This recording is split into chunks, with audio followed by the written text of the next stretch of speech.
Hey there fam, so I'm sure a lot of you guys heard the news, but just in case, the Pokemon marketing director was asked to give a hint towards what the future holds for Pokemon during the Pokemon World Championships.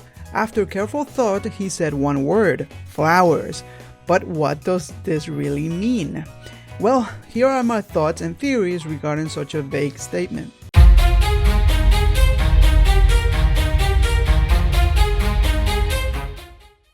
Before we tackle what he meant, let's establish what is the most reasonable main series Pokemon game in the near future. Looking at the history of all previous games, we can see that there is some sort of pattern. For the longest time, Pokemon games have come in pairs, and most of them have received an enhanced version of these games. We know them as solitary games, such as Pokemon Yellow, Crystal, Emerald, and Platinum. This rule was broken after Pokemon Black and White, and instead we received two games, Black and White 2. However, what I want to point out is that in essence, the pattern was kept. After getting a new generation, we always received an enhanced version of the same generation.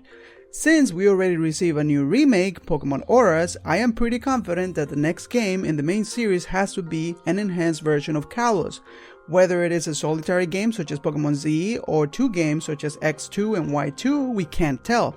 But the truth of the matter is that if Pokemon is to follow this pattern, these games are due, as it seems to be too early to move on into a new generation.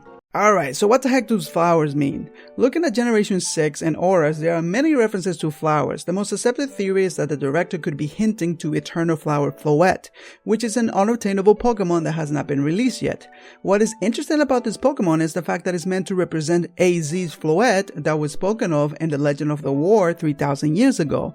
So, if we are to receive an enhanced version of Generation 6, it could perhaps revolve around the story of Floette and AZ during this war.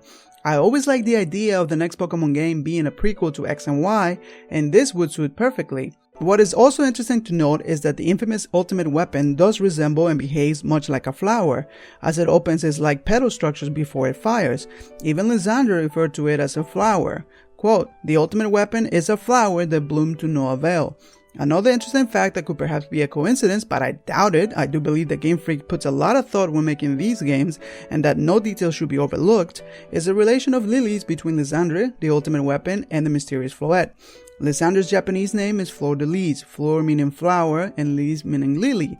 Actually, this is a term used to describe an ancient symbol found throughout French history, dating all the way back when France's monarchy thrived, meaning kings. AZ anyone? Not only that, lilies are easily identified for its 6 petals. The ultimate weapon resembles a lily with its 6 like petal structures, and the new form of Floette has its flower changed to what could be none other than a lily. Comparing the two, you can see that they are almost identical. In the new Pokemon remakes, there are new characters introduced, but more importantly, Zinnia and her companion Aster. For those who don't know, Zinnias and Asters are in fact names of flowers. This could be Game Freak emphasizing the importance of flowers in the near future. We really don't know who Aster is, but Kalos and Hoenn are connected, as there is mention of AZ in Zinnia's dialogue, as she speaks of the legend when a giant meteor struck Hoenn, and the witness to this event was a tall visitor from a distant land, basically AZ.